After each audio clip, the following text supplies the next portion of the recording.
Exactly 4 साल बाद family man का सीजन 3 आखिर रिलीज हो चुका है, बट इस बार कहानी वैसी नहीं है जैसी तुम एक्सपेक्ट कर रहे थे। इस बार कहानी की मेन फोकस रहती है इंडिया के नॉर्थ ईस्ट पे, जहाँ पर नागालैंड और म्यांमार बॉर्डर्स के बीच में कुछ ऐसा चल रहा है जिसके बारे में हमारे इंडियन गवर्नमेंट को भी पता नहीं है। बस यही नहीं, हमारे इंडियन गवर्नमेंट में ही छिपा है एक ऐसा गद्दार जो इस पूरी चीज को अपने हाथों से कंट्रोल कर रहा है। बट वो आखिर है कौन एंड क्या फैमिली मैन सीजन 3 इस बार पहले की 2 सीजन की तरह डिलीवर कर पाती है, बात करेंगे इसी वीडियो में। Well, this is Joy and you are watching Joy सामा। कहानी की अगर बात करें तो सीजन 2 के एंड में ही हमें ये क्लियर कर दिया गया था कि इस बार कहानी नागालैंड एंड नॉर्थ ईस्ट पर बेस्ड होने वाली है। वहां के रेबल ग्रुप्स कुछ ऐसा कांड कर देते हैं जिसकी वजह से इंडियन गवर्नमेंट को उसका खामियाजा भुगतना पड़ता है। इसके पीछे है इंडियन गवर्नमेंट में ही छुपा एक ऐसा मोल, एक ऐसा गद्दार जो पूरी चीजें पीछे से ऑर्केस्ट्रेट कर रहा है। वो आखिर है कौन, इसके बारे में किसी को भी कुछ भी नहीं पता, इवन प्राइम मिनिस्टर तक को भी नहीं। आगे चलकर कुछ ऐसे कांड होते हैं जिसकी वजह से पूरा शक जाकर गिरता है श्रीकांत तिवारी यानी कि मनोज वाजपेयी के ऊपर। ये कोई छोटा मोटा इशू नहीं है, इसकी वजह से श्रीकांत को अपनी सीक्रेट आइडेंटिटी अपनी फैमिली को रिवील करनी पड़ती है।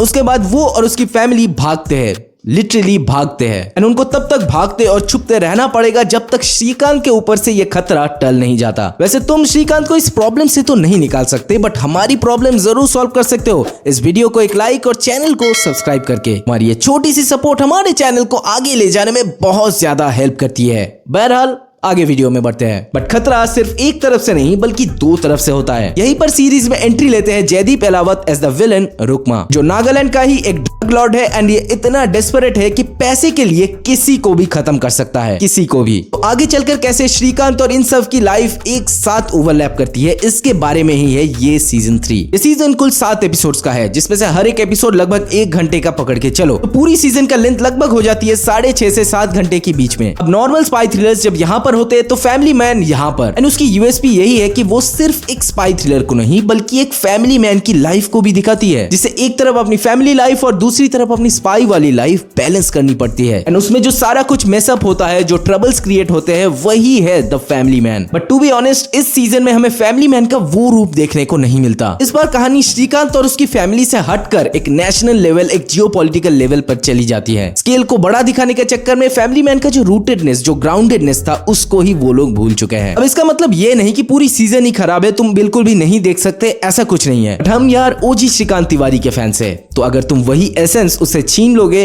तो फिर क्या ही बचेगा। स्टेक्स को बहुत ज्यादा हाई ले जाने की कोशिश की गई है इस बार, तो बात श्रीकांत के फैमिली के ऊपर भी आ जाती है। बट सीरीज के हाफ वे तक ही श्रीकांत और उसकी फैमिली लाइफ को तुम ठीक से देख पाओगे। उसके बाद एंड तक जाते जाते उनकी फैमिली के प्रॉब्लम्स, फैमिली मेंबर्स की पर्सनल प्रॉब्लम्स तुम्हें देखने को बिल्कुल भी नहीं मिलेगी। हाँ, पहले उसको कुछ कुछ दिखाने की कोशिश की गई है, बट वो सडनली खत्म हो जाती है। इवन पिछले सीजन में सूची और उसके बिजनेस पार्टनर के बीच में जो कुछ भी हुआ था उसको एक ओपन एंडिंग की तरह खत्म कर दिया गया था। तो इतना तो उम्मीद था कि इस सीजन में जाकर उसको एक प्रॉपर क्लोजर मिलेगी, बट वैसा कुछ बिल्कुल भी होता नहीं। मेकर्स ने डिसाइड किया कि इस बार फैमिली मैन श्रीकांत तिवारी को उसके फैमिली के अलावा और जो भी जितने भी बड़े बड़े प्रॉब्लम्स है वो दे दो, वो उसी में ही खुश रह लेगा। तो आई गेस स्केल को बड़ा करते करते अगर उस पार्ट पे भी थोड़ा और फोकस करते तो ज्यादा अच्छा होता। बाकी सीजन में जिस तरीके से नॉर्थ ईस्ट को हमें दिखाया जाता है वो काफी अच्छा है। इवन नॉर्थ ईस्ट के कुछ गाने और रैप सॉन्ग्स भी डाले गए हैं, वो भी मुझे काफी पसंद आए। Apart from this, as usual, Manoj Vajpayee rock the season. Train में एक सीन आता है जहां पर मनोज वाजपेयी काफी वल्नरेबल, कभी अकेले एंड इमोशनल फील करते हैं, एंड वहां पर उन्होंने जैसी एक्टिंग की है,